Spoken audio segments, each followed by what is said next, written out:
통장 잠깐 빌려줬을 뿐인데 실형이 나왔다. 같이 통장을 넘긴 사건인데 어떤 사람은 집행유예로 풀려나고 어떤 사람은 그대로 구치소로 갑니다. 도대체 어디서 갈리는 것일까요? 많은 분들이 이렇게 생각합니다. 나는 보이스피싱인 줄 몰랐다. 그냥 대출 받으려고 통장만 잠깐 넘긴 거다. 그런데 실무는 그렇게 단순하지 않습니다. 법원은 알았는지 몰랐는지 고의만 보는 것이 아니라 무언가 의심할 만한 사정이 있었는데도 넘겼는지를 봅니다. 보이스피싱까지는 몰랐어도 혹시 불법적인 일에 쓰일 수도 있다는 의심을 하면서도 통장, 체크카드, 비밀번호, OTP를 넘겼다면 미필적 고의를 인정합니다.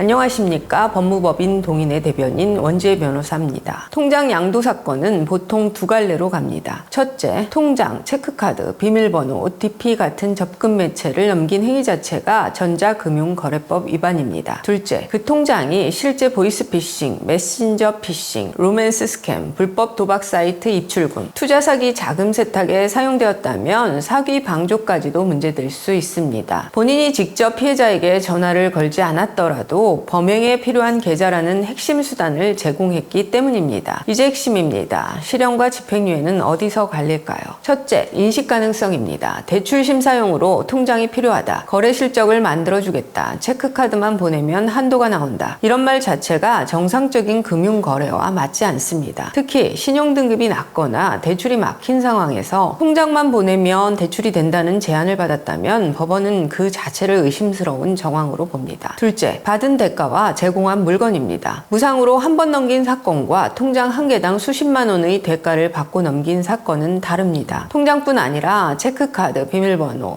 OTP, 휴대폰 유심까지 함께 넘겼다면 단순 부주의가 아니라 범행 이용 가능성을 알면서도 협조한 것으로 평가될 위험이 커집니다. 셋째, 계좌 개수와 범위입니다. 본인 명의 계좌 하나인지 여러 개인지, 나아가 가족이나 지인 명의까지 동원했는지, 그것이 핵심입니다. 부모, 배우자, 지인의 계좌까지 함께 제공된 경우에는 단순 양도를 넘어 계좌 모집 또는 알선 역할로 평가될 수도 있습니다. 또 메신저나 통화에서 지인에게 통장 양도를 권유한 흔적이 확인되면 책임이 더 무거워질 수도 있습니다. 넷째, 피해 회복 여부입니다. 나는 통장만 양도했지 그 통장이 보이스피싱 범죄에 사용된 사실을 몰랐다고 항변하면서 피해 회복에 소극적인 경우 법원은 이를 책임 회피 또는 피해 결과에 대한 무관심으로 평가할 가능성이 큽니다. 실무상 고의 인정과는 별개로 현실적으로 발생한 피해에 어떤 태도를 보였는지는 양형에서 매우 중요한 요소가 됩니다. 자신의 계좌가 범죄에 이용되어 사기 범행에 사용된 것을 인지하였다면 변제나 공탁을 통한 피해 회복 노력도 적극적으로 검토해야 합니다. 다섯째, 조사받는 태도입니다. 나는 몰랐다는 말만 반복하는 것은 위험합니다. 어떤 말을 듣고 넘겼는지, 그 말을 믿게 된 이유는 무엇인지, 통장을 돌려받으려고 했는지 등등 구체적으로 설명해야 합니다. 단순 부인만 하면 오히려 반성 없는 것으로 평가될 수 있습니다. 그리고 형사처벌만 문제가 아닙니다. 더 무거운 것은 금융거래가 제한될 수 있다는 점입니다. 통장이 보이스피싱 등 범죄에 이용된 것으로 확인되면 해당 계좌는 지급정지 또는 이용 제한 상태가 될 수 있고 명의인은 금융기관 간 공유되는 사기 이용 계좌 관련 정보에 등록될 수도 있습니다. 이 경우 신규 계좌 개설이 제한되거나 매우 까다로워지고 체크카드, 인터넷 뱅킹, 비대면 거래 등 전자금융거래 이용이 제한됩니다. 금융질서 문란 정보로 등록되는 경우에는 일정 기간 신용거래 전반에서 불이익이 발생할 수 있어 대출, 카드 발급, 계좌 개설이 사실상 막히는 상황으로도 이어질 수 있습니다. 문제는 이 제재가 형사처벌과는 별도로 실무상 상당 기간 지속될 수 있다는 점입니다. 그렇다면 이미 통장을 넘긴 사람은 지금 무엇을 해야 할까요? 첫째, 즉시 은행에 연락해 사고신고 및 거래정지 요청을 해야 합니다. 단순히 지급정지를 요구하는 것이 아니라 본인 명의 계좌가 범죄에 이용된 정황이 있다는 점을 설명하고 사고 계좌로 처리해달라고 요청하는 것이 중요합니다. 이 조치는 추가 피해를 막는 동시에 사후 대응에서 중요한 정상 참작 사유로 작용할 수 있습니다. 둘째, 경찰서에 자진 출석해 경위를 설명해야 합니다. 형법상 자수는 임의적 감면 사유입니다. 다만 수사기관이 이미 사건을 인지한 이유라면 자수로 인정되지 않거나 감경폭이 제한될 수 있습니다. 그러니 사건 인지 이전 단계에서의 자진 신고가 매우 중요합니다. 셋째, 통장을 넘긴 경위와 관련 자료를 정리해야 합니다. 상대방 연락처, 메신저 대화, 송금 내역, 받은 대가, 계좌 거래 내역 등을 시간 순서대로 정리해 두어야 합니다. 특히 메신저 대화는 삭제하지 않는 것이 중요합니다. 삭제는 방어가 아니라 오히려 불리한 정황으로 해석될 수 있습니다. 넷째, 피해자가 특정되면 변제 또는 공탁을 검토해야 합니다. 보이스피싱 사건에서 피해보기 양형에 결정적인 영향을 미칩니다. 통장은 단순한 금융수단이 아닙니다. 범죄 수익이 이동하는 핵심 인프라가 될 수 있습니다. 그 통로를 열어준 순간 본인이 직접 피해자를 속이지 않았더라도 형사 책임에서 자유로워지기 어렵습니다. 오늘 영상은 여기서 마치겠습니다. 저희 동인의 채널 구독 부탁드립니다. 감사드립니다.